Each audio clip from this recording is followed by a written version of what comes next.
If you're running OpenClaw on a VPS right now, your setup is not secure. Simply being on the public internet is like handing a megaphone to your server and broadcasting your exact location to the world. Right this second, automated scripts are swarming that signal, looking for a way to break in, hijack your AI, and drain your API credits. Here's the single most important step you need to take to shut them out. We aren't just going to build a better wall, we're going to make your server completely invisible, so let's get into it. So here's the mental model I want you to have.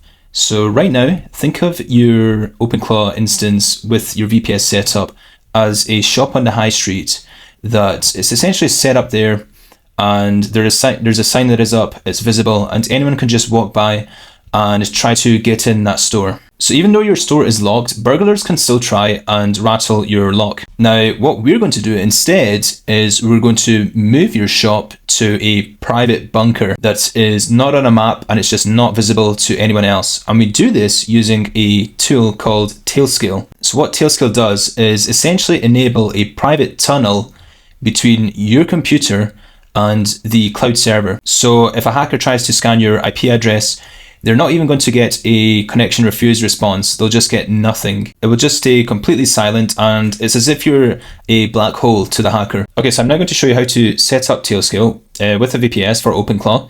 And don't worry if you don't have a technical background. I've made it in a way so that it's for everyone. Anyone can do this. First thing we'll do is we'll just head to Tailscale's website and we'll just sign up here. And then sign in with an account. Now I'm on a MacBook Air right now, so I'm going to select Mac OS, and I'll just download Tailscale for Mac, and then we'll click on download again. Okay, once that's done, just open the package and click on continue, install. So once Tailscale has been installed, just click on get started and install now. And it looks like it's asking us to complete a system extension, so we need to approve this, and we'll just go to open settings, and then we'll just click this toggle here and type in our password again, click done, and allow the VPN configuration.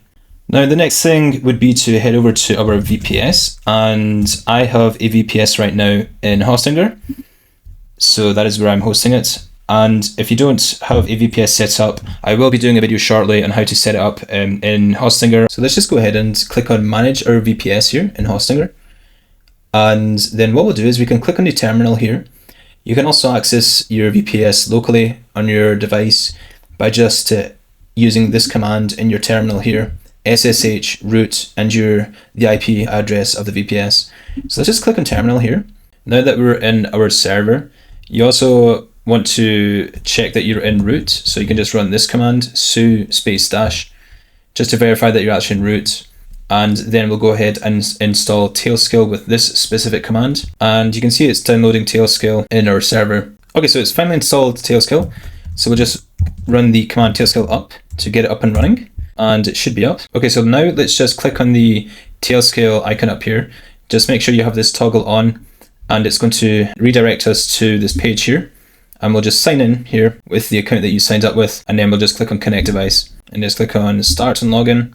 And we'll just open Tailscale. Okay, it looks like how to run this command again, Tailscale up, but with forcing the reauthentication.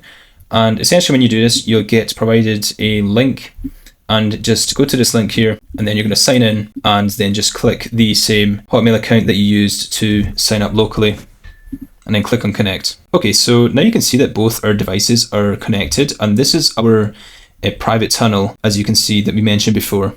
Now, it also gives us the option here to ping the devices just to verify that the connection is actually working. So just copy this command here, and in our terminal here in our server, we'll just click enter, and you can see here that we're getting a response back. So it's working successfully. Okay, so this is the part that most tutorials just completely skip. Now you have Tailscale up and running, but your server is still open. So to address this issue, what we're going to do is we're going to use a UFW, which stands for a uncomplicated firewall. So all we're going to do is just paste in these three commands. So if you do lack technical skills and you are struggling to implement this and follow along, you can also reach out to me on my website, remoteopenclaw.com. The link is in the description, and me and my team can help you set up OpenClaw in a secure manner, which should be your priority. So let's just zoom out. Before this, your OpenClaw agent was sitting on the open internet, broadcasting its location and waiting for automated scripts to essentially hijack your expensive AI tokens. And now your server sits behind a cryptographic wall. Nobody can even see it exists unless they physically steal your identity, bypass your two-factor authentication, and break into your Tailscale account. Now, if you want to dive deeper into building automations, sharing skills, and getting step-by-step help with your OpenClaw agent, you can join the school community in the link in the description. And I also have a consultation call in the description if that's something you're interested in. So I've got an amazing group of builders in there.